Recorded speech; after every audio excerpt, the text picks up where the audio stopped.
Hell yeah. This is episode 1 of the Temple Bard podcast with me, Jim Wynn, and Philip Noon. Let's get right into it. And you're not in it. So, Jim, tell us about Paddy's Day. Well, Paddy's Day, as you know, Philip, is the day when we celebrate the life and sacrifices of St. Patrick. Who was Reg? He run the snakes out of Ireland, but now all the Americans come. The live music that is always around Dublin actually even gets even more. This year I had to go from Grafton Street to O'Connell Street and then out to Bray, which is in Wicklow, which is another county next to Dublin. It's a lot of work for someone who doesn't usually do much work. Putting on your best Irish accent along the way. Yeah, putting on your best Top Irish of the accent. morning to you. You have to learn, you have to try and remember all the traditional Irish songs that you know, which is not many. And you just have to trot them all out and play Galway Girl. Of course, for anybody who was in Dublin on St. Patrick's Day, you heard Country Roads, Zombie, The Galway Girl, and I'll tell me, Ma, at least 40 times in every pub you went into. Oh, at least. As they rotated musicians. Some people just did those 5 songs over and over again as they went. Being in and around Temple Bar on St. Patrick's Day is a nightmare. It's lovely, though, in a way, to see what other people think it is to be Irish, because you have a lot of people who do come from, you know, Central Europe, like lots of Germans. I saw lots of Germans, lots of French, Brazilians, lots of Brazilians. All the Americans come over, and what they do is they see the Irish people drinking, and they're like, you know what, we can do that too. So from 10 o'clock, 11 o'clock in the morning, they just go balls to the wall on the Guinness, and by 4 o'clock they're not in great shape. I saw a funny TikTok with your man Garen Noon, and he said today is the day that Americans come and try and drink like the Irish, and today is just another day of drinking for the Irish people. Garen's very good. Today's another day of drinking just with a parade. But yeah, so to see what it means for everybody else, their kind of perspective on what it is to be Irish, I suppose it's something similar to The Irish Wish, that Lindsay Lohan film. You've seen it, haven't you? Oh, what a film. What a film. I find it hard to understand how these things can get made now, because you hear about the budgets and how things are different or difficult to get made films now. And this film was so bad and it had such obviously big budget. Like they just had, even just for arriving at a wedding scene, they've got like Maseratis and Ferraris and Lamborghinis. And they're in Ireland, like, so they're not going to be cheap to rent. Like, there's not some movie place, and probably in Hollywood you can just get these to some place that does it. But in Ireland, like, that must cost, and Lindsay Lohan as well. She must cost a fortune. They used Wicklow as a lot of the setting of the movie, but they also used Westport, which is on the other side of the country. So what they say when they fly in to this airport, which is West. I've never heard of it. It's West. I don't know. It must be an airport though, because it has a sign and all. It's West. To be an airport, West. It's in Mayo anyway. So when you first see them get to Ireland, everything's in Mayo, and the bus says Mayo, and everything says Mayo. So Mayo would be like must be Knock. I think it's Knock Airport, yeah. And so Mayo would be like a 3-hour drive from here, give or take. So in the film, they go for a drive around the local area in Mayo just to look around like a 10-minute drive around, and they come to places that are like 2 minutes away from here. So they go to Loch Tay, and they go to Powers Court, and all these places that are here at least 3 hours from Mayo. But then in 5 minutes they can cover the country. But then they're back in Mayo, and I'm pretty sure we weren't sure now, but one of the little towns they're in looks very similar to Enniskerry. Oh no! I think so. I think Kilruddery. Kilruddery's definitely in it, because I've been there a lot. But the Enniskerry town, I wasn't sure because some of the buildings don't look like the right colours, but they can change that. Oh no, definitely. And there was a hotel in it that I've never seen. For anybody who doesn't know, Enniskerry it's our local village here. It was the setting of Disney's Disenchanted, the second Enchanted. So they came in and they made the whole village into castles. And also, I just remembered, in P.S. I Love You, they're walking on the back roads to Enniskerry village, yeah. And they say Dunleary's about a 10-minute walk that way. She's looking to get to Dunleary, and he says, "Yeah, it's 10 minutes. It's a 10-minute walk that way." Yeah. Oh my god! That's at least a 4-hour walk. love. Yeah, you'd be walking for at least 4 hours. That's class. I'm only after remembering that. Yeah. So it must be in an American. But again, his thing. accent. So Jared Butler's accent in P.S. I Love You, and similar to this Irish Wish. There's one dialect coach, I reckon, in Hollywood, and they just cover the whole spectrum of actors and give them the same Irish accent. Who's the best Irish accent you've heard? Oh, well, I can tell you some of the worst. So Cruise. Richard Gere in the Jackal. Yeah. With Bruce Willis, where he was the IRA hitman, was one of the worst Irish accents I've ever heard. All of the accents in Sons of Anarchy. All the Irish people in that. I've never seen Sons you of not? Anarchy because your man's walk wrecks me head. Okay. Your man, the lead fella. It's only 10 minutes to get to Dunleary now. But all the Irish people in that, like the accents are horrific. Well, Jared Butler's in P.S. I Love You. P.S. Holly, I love you. Like, that's shocking. Any good ones? Now, this is controversial, but there was a IRA film with Harrison Ford and Brad Pitt, and everyone slated Brad Pitt's accent in that, but I thought it was all right. Like, it wasn't too bad. What one was that? Oh, I can't remember what it was called. He was in America. He was an Irish. He was in the IRA and he was on the run or something in America, and he had like a Belfast type accent. It wasn't great, like, but it wasn't as bad as some of the ones I've heard. But it gets touted as one of the worst ones. But Tom Cruise in that film, what he did, what was that called? Far Away. Yeah, That was fucking. That was shocking. That was a bad one. Yeah, and it's not just Americans that can't do it. English people can't do them either. Well, I thought so. In Boardwalk Empire, this guy, although I think he's Scottish. Is he Charlie Cox or is he English? He did a very good one in Boardwalk Empire. He did a very good Irish accent. Do you know who does a good one as well? He's in Peaky Blinders. Cillian Murphy. What an actor. His Irish accent's sensational. He won an Oscar, and I'll never buy a pint in this town again. But no, it was the other fella, Sam Neill. Oh, Sam Neill, He does a good Belfast accent. He was a great character in Peaky Blinders, actually. Yeah. So he was the police constable guy that Yeah. didn't he have that scene with Polly? Do you remember there was a really heated, awkward sexual scene with them? It was like a borderline rape scene, Yeah, I think. rapey. Rapey vibes, all right. It was he's a fantastic actor, Sam Neill. Is he dead? Did he die recently, I think? Oh, did he? Yeah, I think so. Oh, If he's your not, one Polly died. if he's not, I'm sorry. Your one Polly died. She definitely died, yeah. Yeah. I don't think Sam Neill's dead, though. I think he is. He's been around since the dinosaurs. Did you ever see that Jurassic Park? Oh, he's alive. Sorry, Sam Neill is alive and kicking. Sorry, Sam. Still hunting T-Rexes. Julia Roberts' accent in Michael Collins. Do you remember it, no?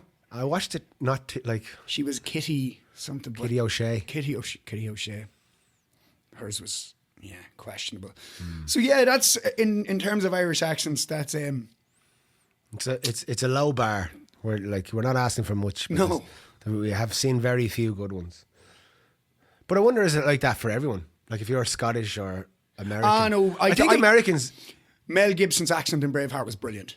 For Scottish accent? Yeah, for a Scottish accent, it was brilliant. All the train spotting accents, most of them were English. Yeah, it's true. Yeah. Most of them were English actors. Robert Carlyle's Scottish. And Ewan McGregor. So the Guinness Storehouse, I'd say the Guinness Storehouse was banging for the last few days. Yeah. That's the thing. It's banging all the time. They're still on the fucking €5 a week, €5 a year rent or something, is it? Oh, they have a couple of 100 years rent or something, don't they? On 5,000 year rent in the Guinness Storehouse. €5 a week or something. Is it? Something mad, something crazy. I think it's €5 a year, like oh my £5 God. or 5 shillings, whatever it was when he signed it. Legend. You wouldn't even get a pint. You wouldn't even get a shard of a pint glass in town. No. For €5 today, and now probably the biggest property in one of the best places in town, and one of the biggest corporations in Ireland, who own a lake up here, by the way. Did you know that? No. You see there's a Guinness Lake. It's not called Guinness Lake, but everyone calls it Guinness Lake, and apparently it's where they take the water from and then they filter it down. But I walked up with the young lad down. I walked down with the young lad before, and fucking 2 Range Rovers pulled up. No way. Like, stopped us and goes, back up that road. We were like proper fucking. There was, and when we were walking down, we seen all like broken drones and all. Imagine it was a lake. No way. Yeah. Like seen 2 or They're 3. shooting drones and all out of the sky. They're like. shooting drones out of the sky. Imagine it was a lake of Guinness. It looks like a lake of Guinness. It looked like a lake of Guinness. And no head Just on. a big lake of Guinness. Yeah. That's class. Yeah. Where's that? It's up the back roads. Are we allowed to tell anybody? Yeah, well, so it's up the back roads. I don't think it's called Guinness. It's one of like all the lakes that are owned in Ireland are owned by old British families, or they used to be at least. I don't understand how someone can own a lake. Literally been there for So millions of years. the guy who produced Peaky Blinders, Yeah. or the creator of Peaky Blinders, is making a new series about the Guinness family and about the kidnapping of one of the.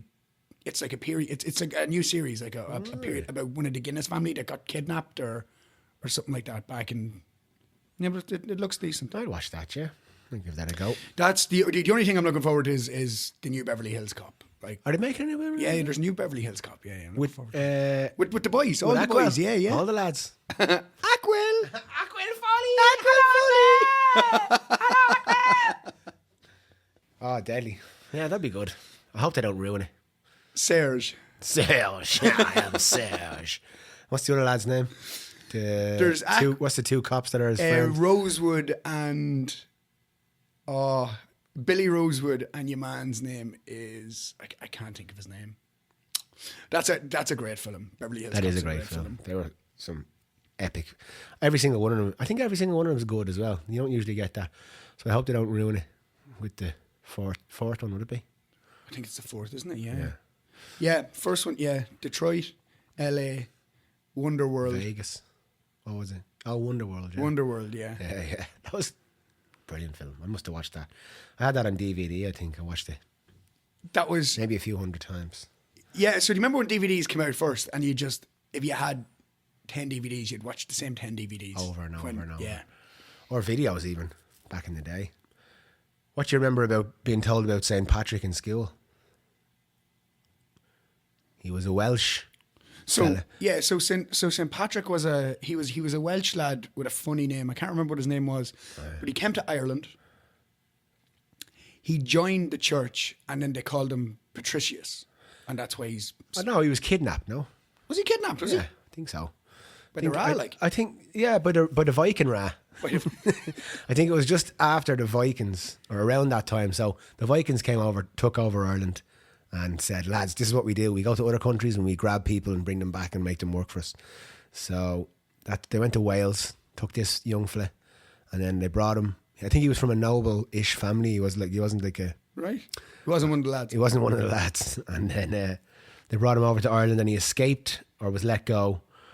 And then he had a spiritual awakening and saw God in a dream and decided he was going to come back to Ireland and convert them all to Christianity. Nice. Yeah. And that's why... Could a good old job of it, to be fair. And that's why people are pissing and puking all over Temple Bar there at the weekend. During one of your gigs, the United Liverpool FA Cup game was on a big screen behind your head, wasn't it? Yeah. I had my second gig there on Patrick's Day. I was in a pub, and where I was sitting, right behind me, up above me, was a 20-foot screen showing Manchester United and Liverpool football game, soccer game. And that's a huge rivalry, and most people in Ireland would support either Man United or Liverpool. Philip doesn't, he's an Arsenal man. But Great, so that was on behind me. So and I'm a Manchester United fan, but I was trying to be a professional and not pay attention to it. But everybody in front of me that I was looking at was paying attention to it. But there was one gentleman in particular who went through the whole gamut of emotions. Went through the 4 seasons. He went through the 4 seasons on his high stool. So what time did you start the gig at? Just for a bit of context here. This one started at 5, I think. And this man was sound asleep when you got in there. He wasn't actually. He was awake, and then he was sitting there and he was drinking. But he'd been drinking since early morning. I don't know if he didn't even seem that drunk, like. Right? He didn't even seem that drunk, and he was sitting there with his friend and girlfriend, or one of their girlfriends and friend, and they had gone out for a cigarette or something, and he was sitting on the stool in front of me, and I just started slowly seeing his head going down, and then I seen him leaning back, and he was basically asleep, And I was like kind of laughing, looking at all the other people around me and pointing to him with my head while I'm singing. And Lousy. So then someone came in and woke him up. And then for watching the match behind me, he was like literally, I don't know, a foot away from me at times, jumping up, screaming at the TV. A Man United fan like myself, we both had the same goal in mind, but he was going about it in a very entertaining way, and me trying to be entertaining. And so what happened in the match was Man United went ahead, and then Liverpool went ahead, and then Man United won in the last few minutes. And this fella was literally in tears. A roller coaster of emotion. He was in tears after spending the last 2 hours asleep, jumping up and down, screaming at the TV, and now he was in tears of joyous tears he was in. And his girlfriend, I think it was his girlfriend, and his friend were hugging him, and he was literally sobbing like in a movie, like oh my God, He was American, by the way, of course. He's like, oh my God. I was like, yeah, so he really enjoyed that result, as did I. We do love Americans. Can we just point that out? Oh, now? yeah, we do. We've been doing a bit of American bashing, but I think it's because of as Irish people, we left Ireland from the 20s on, I suppose, and we went to America and we got the jobs and we built stuff, and so now all those great grandkids have come back, because they're all Irish. Yeah. They are Irish. Yeah. They have American accents. Yeah. But they are 4 generations, of Irish. So they are Irish, and when they do come home, I suppose it is a big thing for them. But just for us, we're not used to it. So yeah, it seems a bit like caricature or something to us sometimes, I think. But it's an interesting thing, because America is a country where people went like a new world when it was discovered, and then settled there, and then people's ancestors go. It's not just in Ireland. People are Italians or Germans. People have ancestry that they always like to go back and find their heritage, which is interesting. But it's not like, I suppose when we're from Ireland, so we never really think about going back and looking at heritage or tracing your family roots. To me, like, but we're not like Family Guy depicts us like. No, definitely not. No, not fighting and drinking. You drink and then you fight. Yeah. But to me, I'm not really a nationalistic or patriotic. I don't think where you're from really is. I don't like to identify myself as where I'm from or who I know or. Until you leave Ireland. Until I leave Ireland and walk into an Irish pub in Germany and say, "Get that piss out of that Guinness glass now, you swine."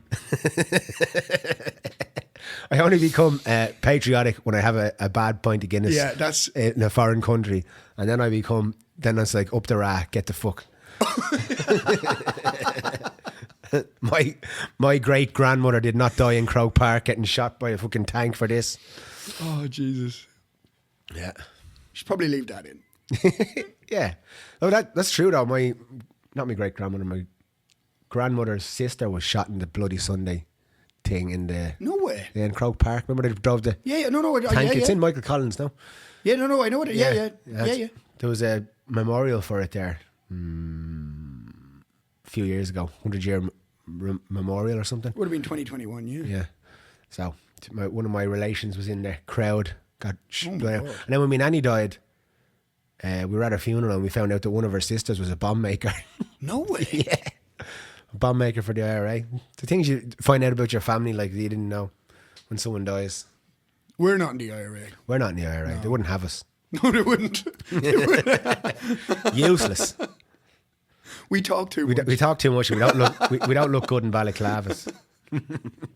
The kids are getting mad into the rebel songs. Yeah, it's like the Wolf Tones were like Come Out Your Black and Tans was number 1 for Christmas there a couple of years ago. Like, I don't know. I don't do like rebel stuff or anything, but yeah, it's massive. It's huge. Like, yeah, I don't do it really either.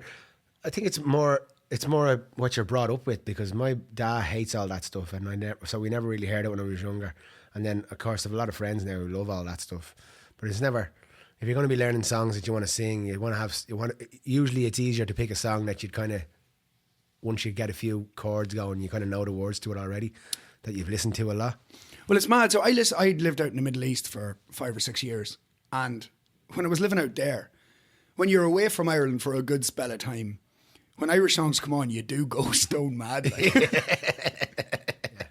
Absence makes the heart grow fonder. That's it. Yeah, I used to go, well, I'm a bit older than you, and so when I was young, and my ma's from the north, from Strabane and Oma around there. So when we used to go. So your mum would have lived through. She would have lived through the troubles, She knew. Yeah, we used to go. I used to go up there, and we used to have to go through all the checkpoints, and there was soldiers on the streets, and one of the hotel we stayed in got bombed a few days after we left in it, and it was such a different place when I was up there. This would have been in the early 80s. Up to how long after? Like, you didn't see your dad messing with any little lunch boxes or anything?